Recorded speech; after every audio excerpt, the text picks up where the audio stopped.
नमस्कार दोस्तों, the knowledge deal में आपका स्वागत है। तो क्या आपको पता है 2020 के लॉकडाउन की वजह से धरती का सामान्य टेम्परेचर कुछ डिग्री बढ़ा है। आइए वीडियो में देखते हैं विस्तार से।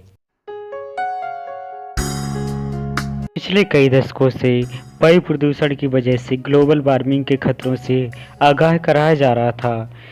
इसके नतीजे के तौर पर हमें जलवायु परिवर्तन के बहुत से ऐसे प्रभाव देखने को मिलने लगे हैं और आने वाले खतरों की गंभीरता की ओर भी इशारा कर रहे हैं। लेकिन साल 2020 में कोविड-19 महामारी की वजह से रुकी आर्थिक गतिविधियों के कारण ग्रीन हाउस गैसों के उत्सर्जन में गिरावट हुई, जिससे प्रदूषण में कमी को एक राहत की खबर माना गया है। लेकिन नए अध्ययन से पता चला है इस साफ हवा के कारण 2020 का तापमान घटने की जगह बढ़ गया था।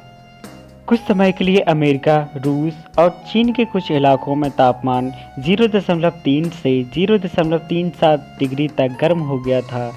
इसकी बजाय कोयला और कारों से निकलने वाले प्रदूषण में सूट और सल्फेट पार्टिकल्स को सामान्य से कम निकलना रहा। इन पार्टिकल्स की खासियत यह होती है कि ये वायुमंडल का तापमान कम रखते हैं, क्योंकि इनसे सूर्य से आने वाली ऊष्मा परावर्तित हो जाती है। यह अध्ययन हाल ही में जियोफिजिकल रिसर्च लेटर जर्नल में प्रकाशित हुआ है। यही वजह रही है कि पृथ्वी पिछले साल 0.03 डिग्री ज़्यादा गर्म रही, क्योंकि हवा में ठंडक पहुंचाने वाले एरोसोल्स की कमी थी। ऐसे एरोसोल्स कार्बन डाइऑक्साइड की तरह नज़र न आने वाले पार्टिकल्स नहीं होते हैं, बल्कि वे साफ दिखाई देते हैं। इस अध्ययन के प्रमुख लेखक और national centre for atmospheric research के एटमॉस्फेरिक साइंटिस्ट ग्रह को गर्म कर सकता है, क्योंकि कणों के प्रदूषण की वजह से ठंडक होती है।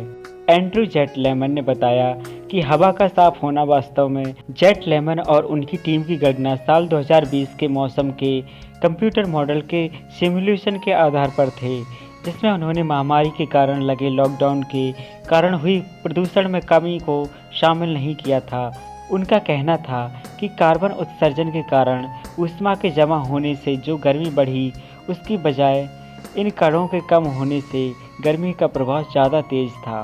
अस्थायी गर्मी बढ़ने के प्रभाव का कारण यह था कि कार्बन वायुमंडल में ही एक दशक से ज़्यादा समय तक नहीं रहती है और लंबे समय में और लंबा असर दिखाती है।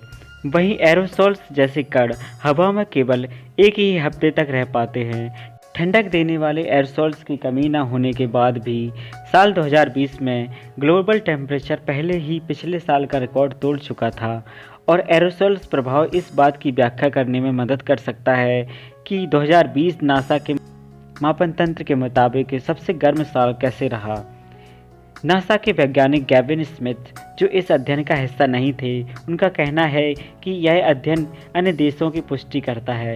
वहीं जेट लेमन का कहना है कि साफ हवा अर्थ को थोड़ा गर्म कर देती है।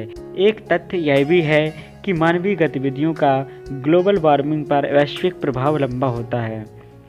पिछले साल कोविड-19 महामारी के फैलने से एक साथ दुनिया भर की बहुत सी गतिविधियां रुक गई थीं। यह वजह रही कि हर साल होने वाले कार्बन और अन्य उत्सर्जन में भारी कमी आई। हवा में प्रदूषकों के कम होने के बावजूद वैश्विक तापमान कम होना विशेषज्ञों को हैरान कर रहा था। लेकिन अब दूसरे अध्ययन भी वही कारण बता रहे हैं जो इस शोध में पता चला है। पिछले साल के बदलावों का असर महासागरों पर क्या होगा, यह बाद में ही सामने आएगा। दोस्तों, वीडियो आपको कैसा लगा? लाइक करें, कमेंट करें और शेयर करें। और हाँ, हमारे चैनल को सब्सक्राइब ज़रूर करें। धन्यवाद।